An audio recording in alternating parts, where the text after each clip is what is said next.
खित्ताए मेवात को रोशन तो कर देता, मगर किसकी चलती है हयाते मुख्तसर के सामने। नमस्कार, स्वागत है आपका मेवात टाइम्स में। मैं हूं आपके साथ हिमा कनोजिया। दर्शकों, आज हम बात करेंगे मेवात के सफर के बारे में। जी हाँ, मेवात जो लगभग 1200 गांवों से जुड़ा हुआ है, जिसके 50 गांव उत्तर प्रदेश से, 600 गांव राजस्थान से और बाकी बचे गांव हरियाणा से लगते हैं। मेवात जिसके लिए कभी कहा जाता था कि मेवातियों के डर से दिल्ली के दरवाजे बंद हो जाया करते थे।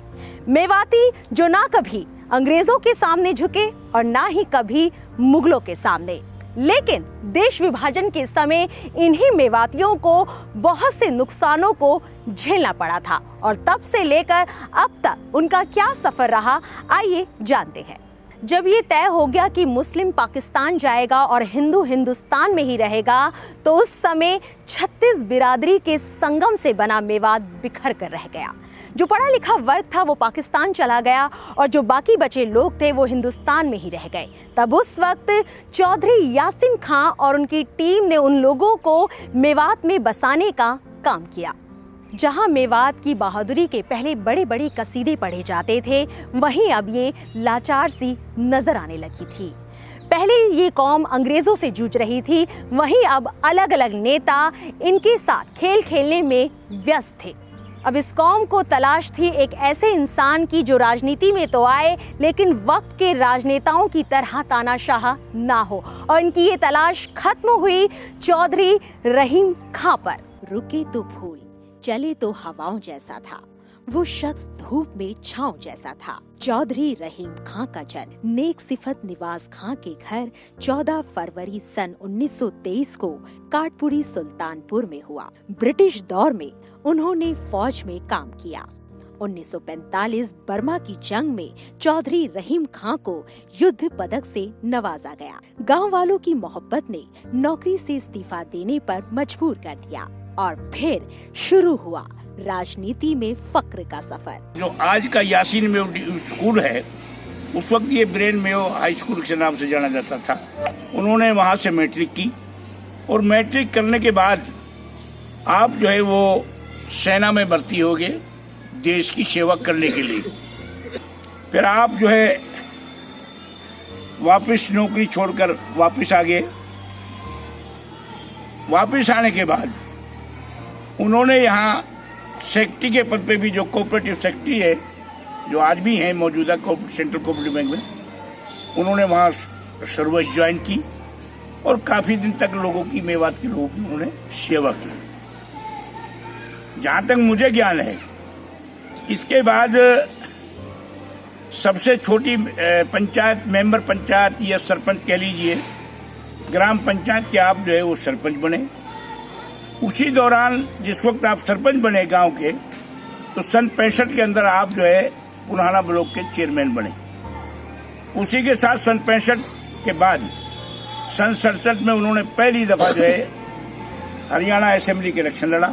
उन्होंने सरपंच से लेकर असेंबली मेंबर तक जो सेवा की, वो अपने आप में काबिले तारीफ। गांव आकर सरपंच के चुनाव में जीत हासिल की। किरदार की बुलंदी ने चौधरी रहीम खां को फिर कभी किसी चुनाव में हारने नहीं दिया। सिर्फ जीत और इज्जत ही खुदा ने मुकद्दर में लिखी थी।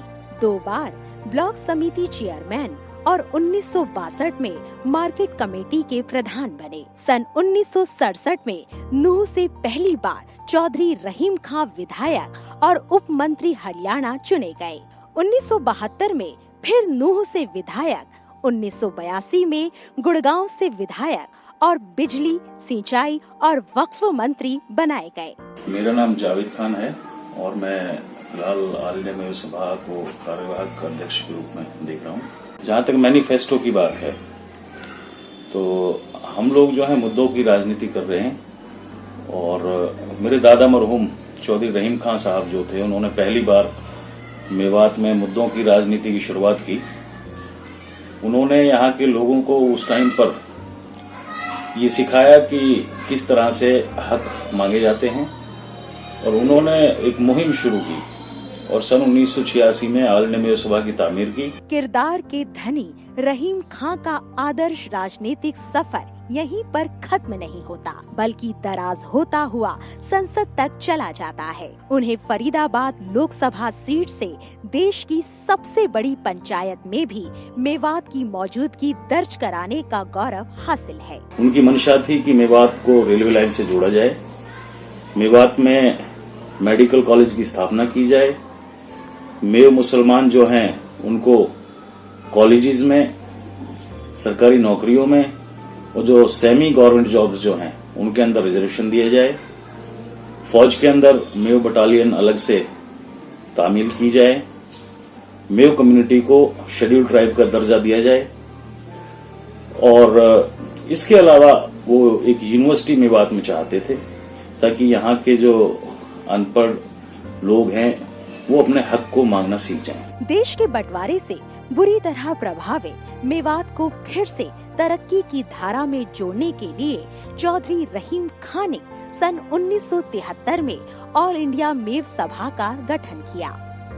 भारत के 3.5 करोड़ मेव मुस्लिम जो हरियाणा, उत्तर प्रदेश, मध्य प्रदेश, राजस्थान, महाराष्ट्र और दिल्ली में बसे हैं, ऑल इंडिया मेव सभा के जरिए चौधरी रहीम खां ने इन्हें जोड़ने का बीड़ा उठाया, राष्ट्रीय चेतना जगाई और अब यही काम उनके वारिस चौधरी इलियास और उनके लगते जिगर एडवोकेट चौधरी जावेद अहमद बाखूबी अंजाम दे रहे हैं।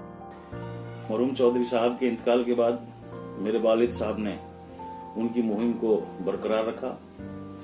चौधरी मोहम्मद इलियास साहब नूह से विधायक बने, उसके बाद वो हरियाणा सरकार में मंत्री रहे, उसके बाद झिरका से विधायक बने, फिर वो हरियाणा सरकार में मंत्री रहे और अब से पहले पुराना विधानसभा क्षेत्र से उन्होंने विधायक के तौर पर सारे मेवात की बड़े चौधरी साहब के नक्शे कदम पर चलकर सेवा की है। और मेवात की जो मुख्य मांगे थी उनमें से कुछ एक जो मांगे थी, जैसे कि मेवात को जिला उन्होंने बनवाया और मेवात में पानी की बहुत बड़ी समस्या थी, उन्होंने मुख्यमंत्री के सामने मांग रखी, पुरजोर तरीके से उसकी वकालत की और मेवात इलाके को 450 करोड़ रुपए की रेनवेल परियोजना दिलाई। आखिर चौधरी रहीम खां 18 दिसंबर सन 1987 को सपनों को अधूरा, सबको रोता बिलखता छोड़ हमेशा हमेशा के लिए वापस न आने वाले सफर पर रवाना हो गए। इन्ना लिल्लाही व इन्ना इलैहि राजिऊन। जो सपने मेवात की खुशहाली को लेकर चौधरी रहीम खां ने संजोए थे, बकौल चौधरी जावेद के उन्हें साकार करना ही उनका मकसद है। जहाँ तक रोजगार की बात है तो मैं तो ये कहता हूँ कि रोजगार के मामले में हमारे परिवार को एक तरफ कर दिया जाए और जितने भी मेवात के नेता हैं सबको एक तरफ कर दिया जाए, तो आप देखेंगे कि हमारा पड़ला जो है बहुत ज्यादा भारी रहेगा। दूसरे नंबर की बात यह है कि जितने हमारे द्वारा नौकरियां दी गई हैं वो सब फ्री में दी गई हैं, किसी से 1 रुपया नहीं लिया गया। और इसके अलावा जो मूलभूत सुविधाएं हैं उनके लिए पहले से लड़ाई लड़ी जा रही है और आगे भी हम इसके लिए लड़ाई लड़ेंगे। चौधरी रहीम खां पहले मेवात के वो रहनुमा है जिसने मेवात के नौजवानों को भारी तादाद में सरकारी नौकरियां दिलवाई। साथ ही उन्होंने संसद में केंद्रीय विश्वविद्यालय की मांग उठाई। उनकी तमन्ना थी कि मेवात में एक मेडिकल कॉलेज बने। सैकड़ों लोगों की मेहनतों के बाद खुशकिस्मती से शहीद हसन खां मेवाती मेडिकल कॉलेज मेवात के बीचों बीच मौजूद है। 80 के दशक में चौधरी रहीम खां ने संसद में मेवात यूनिवर्सिटी की मांग रखी। मेव कौम को पिछड़ी जाति में शामिल कराना, मेवात विकास बोर्ड की स्थापना, लोकसभा और विधानसभा में मेव जाति के प्रतिनिधित्व को सुनिश्चित करना और मेवात को रेलवे लाइन से जोड़ना चौधरी रहीम खां का सपना था। वो शिक्षा के तौर पे यहाँ अंधेरा था, तालीम के एतबार से अंधेरा था, रोजगार के एतबार से अंधेरा था। सबसे पहले अगर समाज के अंदर अगर कोई तरक्की का काम शुरू किया तो वो मरहूम चौधरी रहीम खां साहब थे। मेव के नाम पर सकारात्मक ढंग से वो कुछ भी करने को तत्पर रहते थे। उन्हीं सपनों से चौधरी मोहम्मद इलियास की जीवनी भी इबारत है। स्वयं चौधरी इलियास भी 3 बार विधानसभा पहुँचे और हरियाणा सरकार में मंत्री भी बने। और हमारी फर्स्ट प्रायोरिटी है कि जैसे भी हमारी सरकार आती है तो हम सबसे पहले लाइसेंसेस की जो प्रॉब्लम है, यहाँ के जो लोग हैं उसके कारण बेरोजगार हो गए हैं, उनकी समस्या का समाधान करना है। इसके बाद मुख्य मांग और आज की हमारी वर्तमान मेवात की जो है वो दिल्ली एल्लोर रोड को जो है 4 लेन करने की है। सरकारी मुलाजिमतों में मेवात की हिस्सेदारी बढ़ाते हुए मरहूम चौधरी रहीम खां की रिवायत को जिंदा रखा। कहते हैं पहली बार सेलिब्रिटी जीतता है, दूसरी बार काम जीतता है, तीसरी बार आचरण व्यवहार जीतता है और चौथी बार उसका किरदार जीतता है। और इस पीढ़ी ने साबित किया है कि उनका किरदार ही उन्हें राजनीतिक सफलता दिलाने के लिए सबसे मजबूत ब्रह्मास्त्र है। आइए आज की नई पीढ़ी के लिए उस बेमिसाल राजनेता चौधरी रहीम खां की एक झलक दिखाते हैं।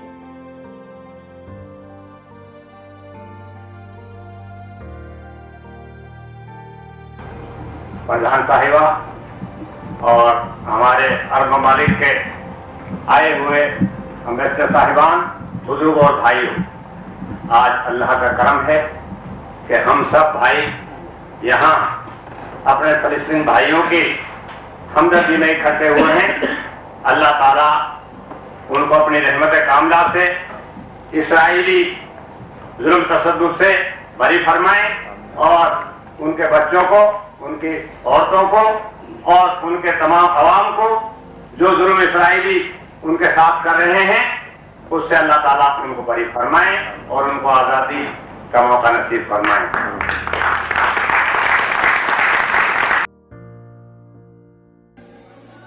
आपके परिवार का सियासत से पुराना नाता रहा है जी, फिर भी मेवात में विकास में पिछड़ा हुआ है, ये क्यों नहीं हो पा रहा? कि जब तक लोग पॉलिसी मेकिंग का काम नहीं करेंगे, देखिए कोई भी एक विधायक है, मंत्री है, वो बहुत ज्यादा व्यस्त होने के कारण वो पॉलिसीज मेकिंग काम नहीं कर सकता।